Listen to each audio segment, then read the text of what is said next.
दोस्तों, बिहार में स्पीकर पद को लेकर एनडीए में भयंकर सिर्फ टव्वल मची हुई है। बीजेपी और जेडीयू ये दोनों ही अड़े हुए हैं स्पीकर पद अपने खाते में लेने के लिए। ना नीतीश कुमार मानने को तैयार हो रहे हैं और ना ही बीजेपी मानने को तैयार हो रही है। वहीं दूसरी तरफ नीतीश कुमार से सबसे पहले उनकी अपनी जो पावर है गृह विभाग की, वो पावर छीन ली जाती है और अब स्पीकर का पद भी बीजेपी अपने खाते में ही चाहती है। आखिर ये पद इतना जरूरी क्यों है इन पार्टियों के लिए और इसके पीछे की पूरी कहानी क्या है, सब हम आपको बताएंगे आज के इस वीडियो में।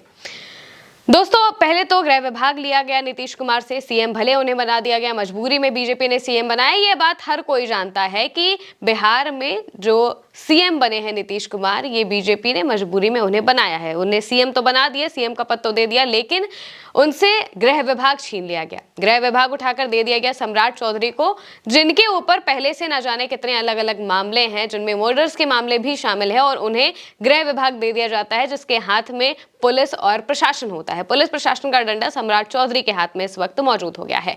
अब जैसे ही गृह विभाग बीजेपी अपने खाते में लेती है तो नीतीश कुमार समझ जाते हैं कि उनके साथ क्या करने की कोशिश हो रही है। बहुत देर तक बातचीत चलती है, बहस भी होती है, लेकिन बाद में ये होता है चलो ठीक है गृह विभाग हम दे रहे हैं। लेकिन अब आता है स्पीकर का पद। स्पीकर के पद पर अब भी दोनों जो दल हैं इनके बीच में जो एक तकरार है वो देखने को मिल रही है। सीएम जब नीतीश कुमार बनते हैं तो उनके समर्थक, उनके जो विधायक है वो काफी खुश होते हैं इस बात से, और उन्हें लगता है कि बीजेपी जो चीजें करने की कोशिश कर रही थी, जिस तरह से विधायक दल की बैठक में तय होगा, ऐसी बातें चुनाव के पहले कही जा रही थी, उससे लग रहा था कि बीजेपी नीतीश को सीएम नहीं बनाना चाहती। लेकिन सीएम जैसे ही वो बनते हैं तो इससे उनके विधायकों में भी एक जोश आ जाता है कि सीएम तो हमारे नीतीश कुमार ही है, चाहे बीजेपी कुछ भी करने की कोशिश कर ले। लेकिन फिर उनसे गृह विभाग छीन लिया जाता है। अब जैसे ही उनसे गृह विभाग छीना जाता है तो उनके विधायक भी इस बात को समझ जाते हैं कि बीजेपी किस तरह से नीतीश कुमार को कमजोर करने की कोशिश कर रही है। अब जाहिर सी बात है कि अपने नेता को कमजोर होते देखना कौन ही चाहेगा।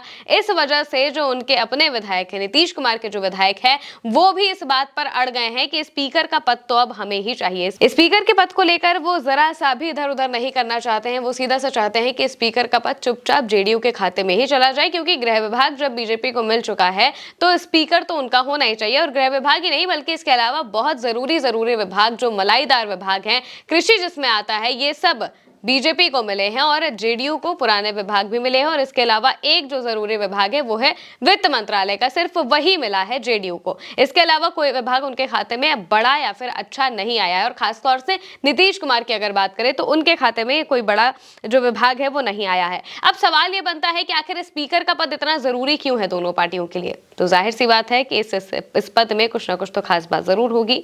तो दोस्तों, जब स्पीकर के पद की बात होती है तो स्पीकर वो होता है जो ये देखता है कि विधानसभा कैसे चलेगी, वहां पर जो विधायक है वो किस तरीके से काम करेंगे, वो अगर किसी तरीके की अनुशासनहीनता करते हैं तो उन पर कार्रवाई करना। अगर दल बदल होता है, सबसे बड़ी बात तो यही है कि अगर दल बदल होता है तो वो विधायक वैलिड है या फिर नहीं है, इसका फैसला स्पीकर के हाथ में होता है।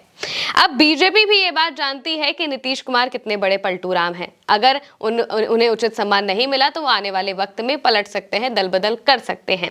इस वजह से बीजेपी डरी हुई है। वहीं दूसरी तरफ जो जेडीयू है वो भी चाहती है कि भाई स्पीकर का पद उनके हाथ में रहे, ताकि जो पावर है वो विधानसभा में उनके हाथ में रहे, ताकि अगर उन्हें आगे चल के जो कुछ भी करना है वो अपने हिसाब से कर सके।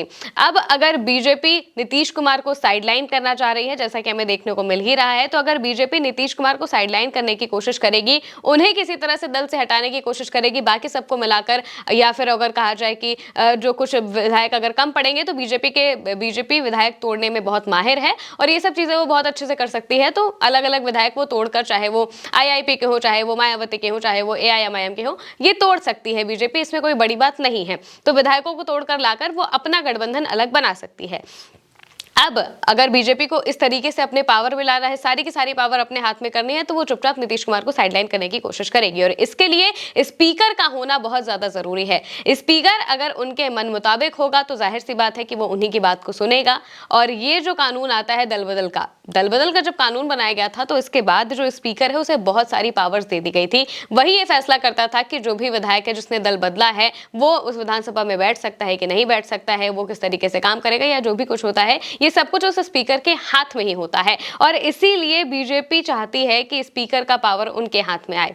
और साथ ही साथ बीजेपी का ये भी कहना है कि भाई मुख्यमंत्री का पद सबसे बड़ा होता है, वो पद जब हमने आपको दे दिया है तो बाकी के पद हमें चाहिए, जिसमें ये जो स्पीकर का पद है वो भी शामिल होता है। वहीं दूसरी तरफ जो जेडीयू के नेता है, जेडीयू के कार्यकर्ता हैं, जेडीयू के विधायक हैं, उनका ये कहना है कि भाई आपने गृह विभाग हमसे ले लिया, आपने इतने सारे विभाग हमसे ले लिए, तो स्पीकर का पद तो कम से कम हमें दीजिए, हमें एक पावर तो कम से कम मिले। सीएम पावर में है वो बात अलग है, लेकिन सीएम के पास वैसी ताकत भी तो होनी चाहिए। अब वो ताकत अगर आप उनसे छीन ले रहे हैं तो जाहिर सी बात है कि स्पीकर का पद आप उन्हें दीजिए, जो कि बीजेपी नहीं देना चाहती है, क्योंकि बीजेपी आज की नहीं सोचती है बल्कि वो आने वाले 5 साल 10 साल की सोचती है। और इसी के लिए बीजेपी चाहती है कि जो स्पीकर का पद हो वो उनके पास में हो। एक और सबसे बड़ी बात यह है कि अगर लॉजिकली देखा जाए तो जब विधान परिषद के जो सभापति हैं वो बीजेपी से आते हैं, इस लिहाज से अगर देखें तो ये जो स्पीकर का पद है विधानसभा का, इसके ये स्पीकर का पद जेडीयू को मिलना चाहिए, लेकिन बीजेपी ऐसा करने नहीं देना चाहती है। बीजेपी चाहती है हर तरफ पे सिर्फ उसी का कब्जा हो जिस तरीके से वो हर जगह को कैप्चर करने की कोशिश करती है।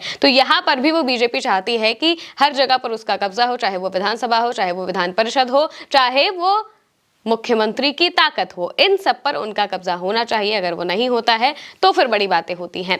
अब इससे पहले जब गृह विभाग नहीं बटे थे, कोई भी विभाग जब नहीं बटा था, उससे पहले एक मीटिंग होती है। ललन सिंह और संजय झा को बिहार से बुलाया जाता है दिल्ली चार्टर प्लेन में, और वहां पर ऐसा दावा किया जा रहा है कि वहां पर ये बातें हुई हैं स्पीकर के पद को लेकर भी, और इसके साथ साथ में जो गृह विभाग था उसको लेकर भी यहीं पर सबसे ज्यादा बातें हुई हैं। और संजय झा और ललन सिंह से ये कहा गया है कि कुछ भी करके स्पीकर का पद बीजेपी के खाते में करवाइए, बीजेपी को दीजिए। और अभी तक ये फाइनल नहीं समझ में आया है कि क्या बीजेपी के खाते में ही ये पद जा रहा है या फिर नहीं जा रहा है। अब तो ये भी कहा जा रहा है कि बीजेपी ने स्पीकर का नाम अपनी तरफ से फाइनल भी कर लिया है कि आखिर अगर वो स्पीकर बनाएगी तो किसे बनाएगी। तो इसमें जो नाम सामने आ रहा है वो है गया टाउन से बीजेपी के विधायक प्रेम कुमार का, जो कि बीते 9 बार से वहां से विधायक बनते आ रहे हैं, और अगर देखा जाए तो विधानसभा में वरिष्ठ विधायकों में शामिल है वो, और इसी वजह से उनको कहा जा रहा है कि वो स्पीकर के पद पर बैठेंगे। अगर बीजेपी अपना स्पीकर बनाती है तो उन्हें वो स्पीकर बनाना चाहती है, क्योंकि उनकी उम्र भी 70 के आसपास है। वहीं दूसरी तरफ अगर जेडीयू की बात करें तो जेडीयू अपनी तरफ से जो